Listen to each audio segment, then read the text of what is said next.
Good morning, everybody. It's time for Morning Manna. And this morning is the 4th of July. I have on these colors, not for celebration, but for reminder to speak into this moment.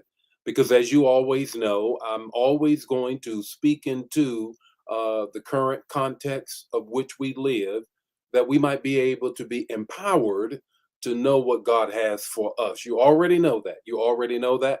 I'm going to repeat it after I greet some folk this morning, but I got a word for you this morning. You better know it. We weren't free. We weren't free. Tongue twister, but it's the truth. We weren't free, and that's what this morning's manna is about. And of course, always, I got to give you a little bit of snippet of what I'm going to minister on this coming Sunday. I can't wait. I got a word for you. You already know. You already know is safe house. Safe house. Yeah, I can't wait to share that word with you. It's going to be a powerful word, and you need to make sure you're in the house. I know some of y'all are doing this, that, and the other, but you might want to look at Acts 12 and know where I'm going on this coming Sunday. But suffice to say, this morning is all about 4th of July, 1776, and I got some information for you. Don't you go anywhere. I want you to begin to share this right now because it's time to be empowered and not to be gaslighted. How about that?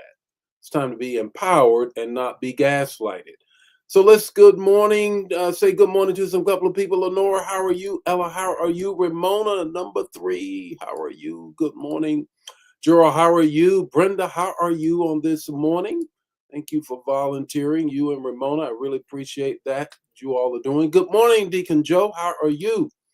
Brother Nesbitt, how are you doing on this morning? Elder Mobley, how are you? Carolyn, how are you on this morning? Brenda's sister, let me just greet some more folk on this morning. Yolanda, how are you on this morning? Minister Yolanda, I got a word for you all on this morning, and I need you to share it now. It's not about gaslighting, and of course, today is the 4th of July, 1776, and all of that, but we weren't free. We weren't free. And it is my job as the prophet in the house to empower you with the word and to understand that and to put it in context. How about that? How about that? Let's speak to some more folk on this morning. Good morning, Laura. How are you on this morning? Good morning, Vaughn. How are you? Dawn, how are you on this morning? Pamela, how are you? Vicky, how are you? Brother Pope, how are you doing on this morning? Bernice, how are you on this morning? Look, this morning, it's all about we weren't free. We weren't free. The colors this morning is not so much of a celebration, but it is to draw attention to some stuff we need to grab a hold of. We weren't free. Good morning, Peggy. How are you? Jacqueline, how are you on this morning? Some of you all saying, you know what? I slept in. I'm not on this morning. I got other things to do. I see my number count is a little low. That tells me that's what the deal is, but that's okay. You're going to have to share this manna. I really need you to share this manna for real, because it's going to bless you. It's going to absolutely bless you on this morning. Let me get ready to share. I want to just wait just a minute or two, and then we're going to get right into the word on this morning. You can be turning and looking at Leviticus 25:10. Leviticus 25:10. I don't often read from the King James Version, but this morning I'm going to read from KJV on this morning. Greet some more folk, and then it is time to get into the word. Glenn, how are you? Praying for you. Definitely praying for you. Good to see you on this morning. Peggy, how are you on this morning? This morning is all about we weren't free. We weren't free. So let's get right to the manna. Going to be a little longer than normal. Good morning and welcome to Morning Manna, where in 5 minutes or less, you're going to get an impartation with the text, the talk, and the takeaway. Join the Morning Manna fam every weekday morning at 8 o'clock Central Standard Time. Don't forget to put in the chat the revelation that you get and share the manna. Now, let's get ready to have some manna so you can make it through your day. All of us remember these words as been repeated since maybe even as early as kindergarten, definitely elementary school, that we were told all men are created equal and have inalienable rights, part of the Declaration and the pursuit of happiness. But did you know that there is a passage in the Declaration of Independence that was pulled out because of contradiction of what the country was doing at the time and continue to do? Here's the passage that I need you to know, that Thomas Jefferson, after a dispute with the South Carolina colony, pulled out of the Declaration of Independence. I'm going to get you the text to talk the takeaway. I got to empower you on this morning. Here it is. The king has waged cruel war against human nature itself, violating its most sacred rights of life and liberty in the persons of a distant people who never offended him. Jefferson writing, captivating and carrying them into slavery in another hemisphere. Jefferson was referring to King George III, referring to him and accusing him of violating human nature by perpetuating slavery. Grab this. Inciting enslaved people to rebellion against their masters. He was referring to Lord Dunmore's proclamation. Look it up. The proclamation offering freedom to slaves who joined the British. That during this time, if slaves joined the British, then they would then be free. He's also saying you are perpetuating the slave trade. Now get this. We're going to get to the text to talk the takeaway, but I need to empower you on this morning. I gaslight you. That's what this is all about. This anti-slavery paragraph was struck from the final Declaration of Independence by the delegates from South Carolina. Yeah, you already know. And Georgia. And other slaveholding interests who said it was hypocritical and inflammatory, since many of the signers were enslavers themselves, to include Jefferson. So here's the irony. It's staggering.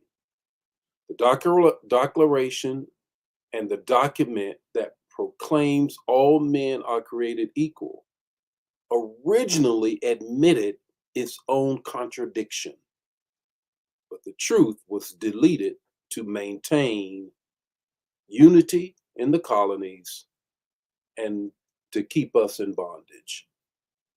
I raise this because Morning Manna is all about empowering you for your day, not gaslighting you. And that's what we get on today, a lot of gaslighting. And many of you never knew that that was taken out of the Declaration of Independence. In Leviticus 25, this is what it says. And I want you to grab this. 25 and 10. Proclaim liberty throughout all the land unto all the inhabitants thereof. While America pops fireworks, wave flags today, it's worth asking the question, freedom for who? The bells rang in Philadelphia, but the chains never dropped in Virginia. Grab this. The Declaration shouted all men are created equal, but we of the Melon descent,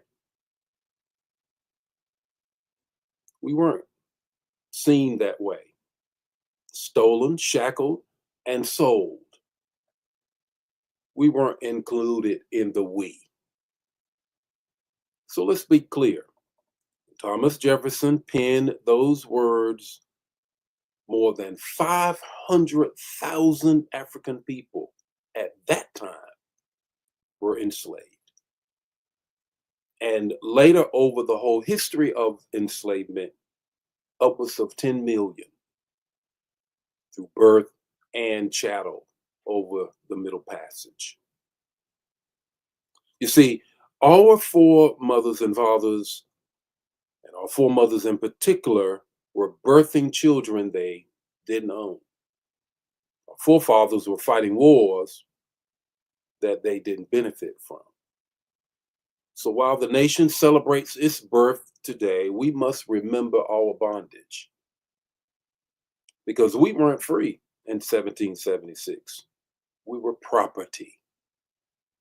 We weren't free in 1865 until June 16th, until Juneteenth.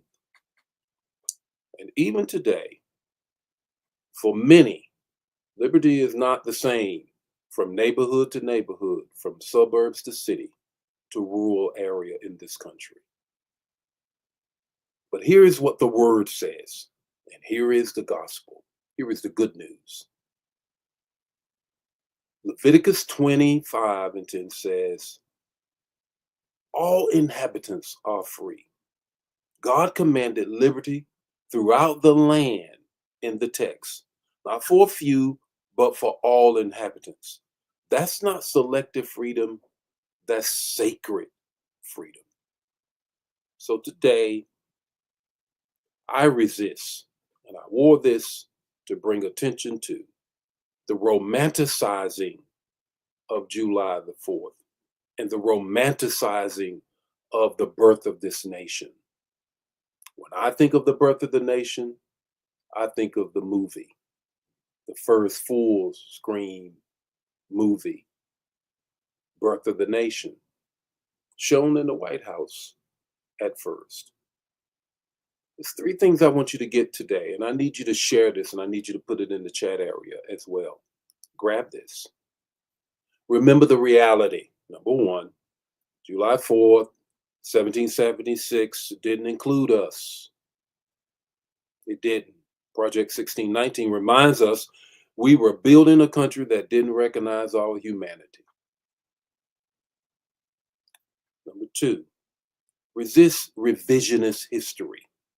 Don't let culture gaslight you into celebrating what you were excluded from. Yeah. Don't get caught up. Don't get caught up. Remember. Three, reclaim your voice. Speak up, show up, and stand up for freedom that includes the least, the lost, and the left out. Social justice is what scripture calls us to, and Leviticus 25:10 says as much. I'll repeat it. Speak up, show up, and stand up for freedom that includes the least, the lost, the left out, the forgotten. Remember this. Remember this. You and I were not, many of you are watching right now, we're not a part of the we. Not then. And in the minds of many, not even now. What's your takeaway this morning? It's kind of long and I want you to get it, and I need you to share this, Manna. Grab it. Our true Independence Day is not July 4th, 1776, but the day we fully walk in the freedom God already declared over our lives. I'll say it again. I'll say it again, and I want you to get this. Our true Independence Day is not July 4th, 1776, but the day we fully walk in the freedom God already declared over our lives. I'm free, not because I got on the red, white, and blue. I'm free because of the blood-stained banner of Christ on the cross. And you can't chattel, chain, and make that bondage. Enjoy your day. Share this manna. Don't keep it to yourself. I'll see you tomorrow morning with see you Monday morning with more morning manna. And if you're in this area, you don't want to miss the word that I have for you this Sunday. Both services, can't miss Communion Sunday, 8 and 10. Safe house. God bless you. See you then.